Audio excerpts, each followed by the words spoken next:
בארץ הרבה מאוד אנשים טובים, ולא אנשים טובים באמצע הדרך, כמו שכתבה נעמי שמר, אלא הם נמצאים בכל מקום כמעט. ואנחנו רוצים להביא כמה דוגמאות היום לקראת סיום. קודם כל, בוקר טוב לשרון קידון. בוקר טוב. ואת עומדת עכשיו בראש איזושהי פעולה למען נפגעות של תקיפה מינית. זה יריד החורף השנתי של ויצו, צריך לומר, שאת גם מנחה. כן. ספרי לנו מה צפוי.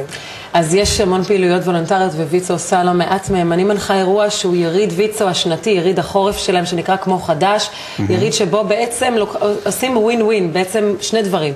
מצד אחד אנשים באים ותורמים בגדים לבגדיות של ויצו ברחבי הארץ, ובאירוע הזה מוכרים את הבגדים האלה, כשכל ההכנסות הולכות למען ילדים בסיכון ולמניעת אלימות במשפחה.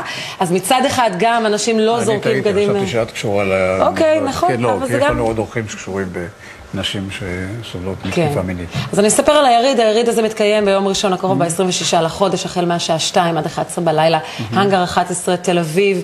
אירוע ססגוני וגדול, אופנה חדשה ווינטיג' ישנה. כמובן, כולם מוזמנים לבוא לבלות באירוע הזה, שבו ניתן גם לקנות בגדים ישנים שאנשים תרמו לבגדיות, כולל מותגי אופנה מאוד מאוד גדולים, לא מעט בגדים שנמסרים. מה המחירים?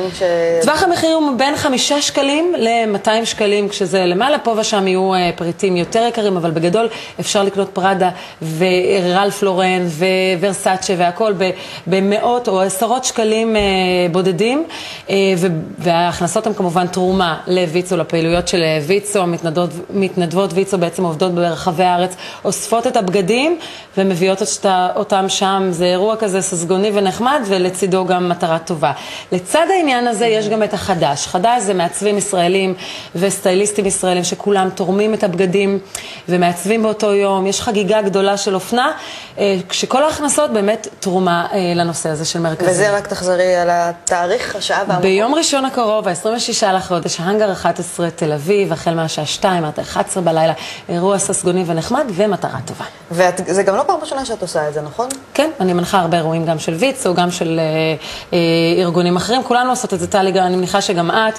חלק מהעשייה שלנו, אנחנו בעצם נותנים את הזמן ואת היכולות שלנו למען המטרות האלה. אבל העבודה שלי לא עבודה קשה. אני באה ומנחה את האירוע. העבודה הקשה היא של מתנדבות ויצו, שנמצאות שם כל יום באותם מרכזים, גם למניעת אלימות וגם מרכזים למען נוער בסיכון. הם נמצאות שם יום-יום. הם אלה שעושות את העבודה הקשה. העבודה שלנו היא קלה מאוד. אנחנו מגיעות לאירוע ולחוויה. כן, יש משהו בזה, יחד באמת עם כל היוזמות הברוכות האלה, שאתה לפעמים מסתכל ואתה אומר, חבל שיש את העמותות האלה ואת האנשים, זאת אומרת, מה זה חבל? טוב מאוד שיש אותם, אבל חבל שהם ממלאים איזשהו חור, סדק, שהמדינה צריכה למלא. נכון, הרווחה בעצם הופרטה לחלוטין, ראינו את זה בלא מעט מקרים, אבל למזלנו יש מספיק אנשים טובים שממלאים את החסר הזה שאת מדברת עליו. אם לא היינו בצרה, אבל כרגע אנחנו סוג של משרד רווחה מופרט, כל הארגונים הללו וכל מי שפעיל בהם.